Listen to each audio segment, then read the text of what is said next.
नाजरीन, dairy farming के शोबा में बीमारियों से मुतल्लक आगाही ना होने और उसका इलाज ना करवाने की वजह से हमारे किसान हजरात इस कारोबार से भरपूर मुनाफा नहीं हासिल कर रहे।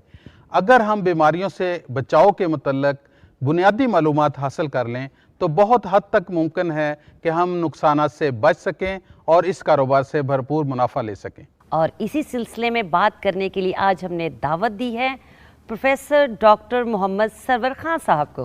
प्रोफेसर डॉक्टर मोहम्मद सरवर खान साहब का ताल्लुक university of veterinary and animal sciences Lahore से है। आइए इनसे गुफ्तगू करते हैं। डॉक्टर साहब, सबसे पहला हमारा ये सवाल है कि जानवरों में कौन कौन सी बीमारियां आम हैं? देखिए जी, जानवरों में जैसे कि इंसानों में बेशुमार बीमारियां हैं, जानवरों में भी ख़ास तौर पे गाय भैंसों में बहुत ज़्यादा बीमारियां हैं।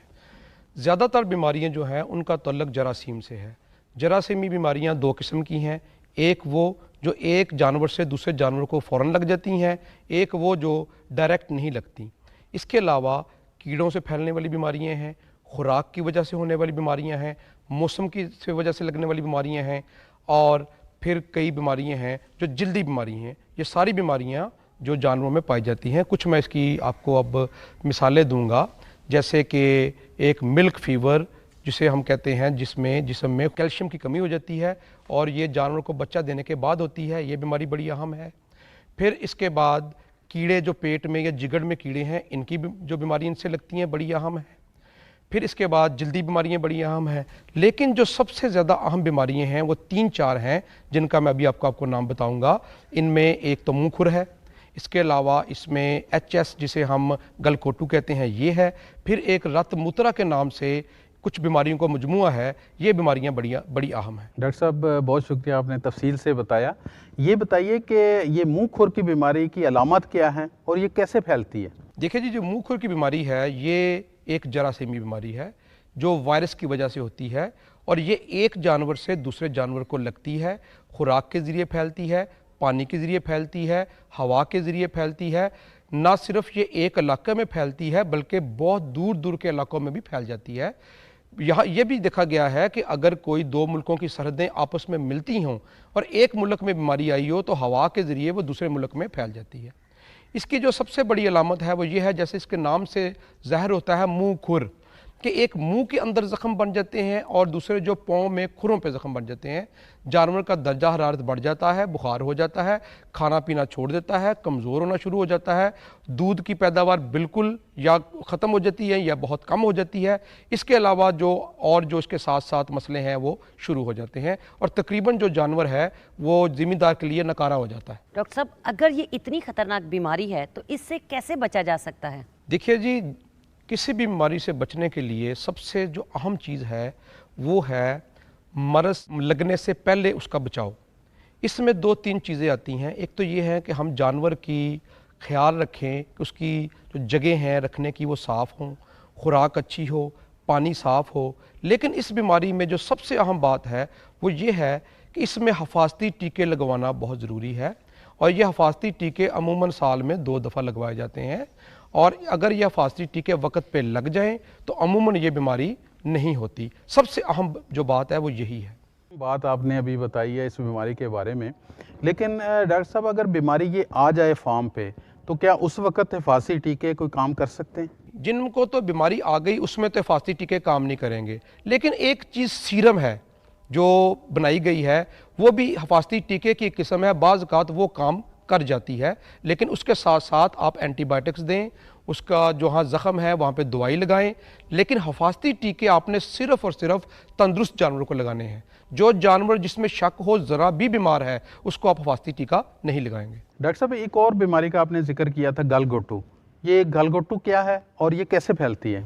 देखिए जी, गलघोटू जो है ये भी एक जरासीम से फैलने वाली बीमारी है, और ये भी एक जानवर से दूसरे जानवर को खुराक के ज़रिए, पानी के ज़रिए फैलती है। ये ज़्यादातर उन मौसमों में होती है जहाँ बारिशें होती हैं, जैसे बरसात गर्मियों की और बरसात सर्दियों की। और होता ये है कि जब बरसात होती है तो जानवर को अंदर बंद कर दिया जाता है, खुराक की भी कमी हो जाती है, जगह की भी कमी हो जाती है। ये जरासीम अक्सर जिस्म के अंदर मौजूद होते हैं, लेकिन उस वक़्त अपना ये असर जब जानवर कमज़ोर होता है, जानवर के हालात जो हैं वो इस तरह के हो जाते हैं कि वो खुराक की भी कमी है, पानी की भी कमी है, जगह की भी कमी है, तो गर्मी भी है, तो उस वक्त ये अपना अमल दखल शुरू कर देते हैं। और इसमें जो सबसे बड़ी अलामत ये है कि बहुत ज़्यादा दर्जा हरारत बढ़ जाता है जिस्म का, और जो उसकी गर्दन है, उसका जो जबड़ा है, उसके नीचे सोज पड़ जाती है और शदीद सोज पड़ती है, जिस वजह से सांस लेना मुश्किल हो जाता है। और अमूमन इसमें मौत जो है वो सांस बंद होने की वजह से हो जाती है। जैसे मैंने पहली बीमारी का जिक्र किया था, उसमें जानवर मरते बहुत कम हैं, लेकिन उसमें प्रोडक्शन का नुकसान होता है। इसमें जानवर मरते बहुत ज़्यादा हैं, शरह अमवात बहुत ज़्यादा है। अच्छा डॉक्टर साहब, एक और रतमूत्रा बीमारी आपने बताई थी, उसके बारे में हमारे किसान भाइयों को बताइए। देखिए जी, रत मूत्रा जो बीमारी है ये एक बीमारी नहीं है।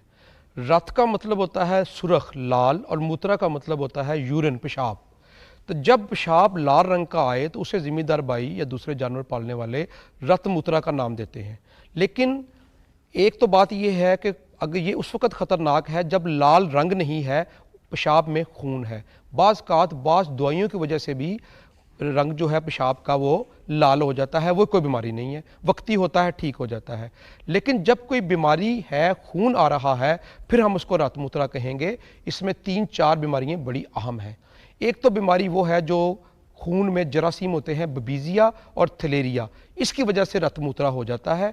और एक और बीमारी होती है जो जानवर जब बच्चा देते हैं उसके बाद वो बीमारी हो जाती है, जिसमें फास्फोरस की कमी होती है, या फास्फोरस की कमी जिस्म में हो जाती है, ज़मीन में फास्फोरस की कमी है, वही कमी जो है वो उसकी खुराक में, चारे में आ जाती है, या कोई ऐसे जहरीले उनसर चारे में ज़मीन की वजह से शामिल हो जाते हैं, जिसकी वजह से जो सफ़ेद सुरख जिस्म में हैं खून के, वो टूट फूट जाते हैं, शिकार हो जाते हैं, और वो जो खून है वो पेशाब में आना शुरू हो जाता है।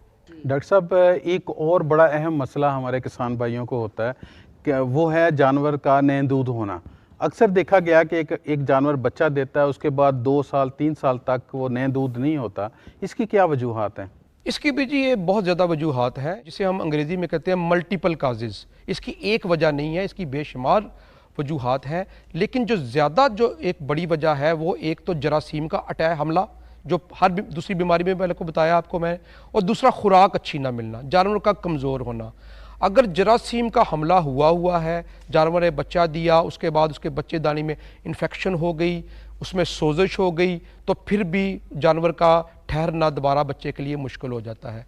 उसकी ओवरी में कोई नुक्स है या इस तरह का और कोई मसले हैं, तब भी वो बच्चा नहीं ठहरेगा। और अगर जानवर को खुराक अच्छी नहीं मिल रही, चारा अच्छा नहीं मिल रहा, तो उसमें भी जानवर की बच्चेदानी में कुव्वत ही नहीं रहेगी कि वो उसको सहार सके। इसलिए इसमें भी, और जो पहले एक बीमारी का जिक्र आया है जिसमें फास्फोरस की कमी थी, ज़रूरी है कि कोई मिनरल मिक्सचर और दूसरी ताकत वाली खुराक में चीज़ें उनको देते रहना चाहिए। आइए देखते हैं कि चौधरी अब्दुल हमीद और फजलू अपने जानवरों की सेहत का कैसे ख्याल रखते हैं। हाँ भाई करमदीन,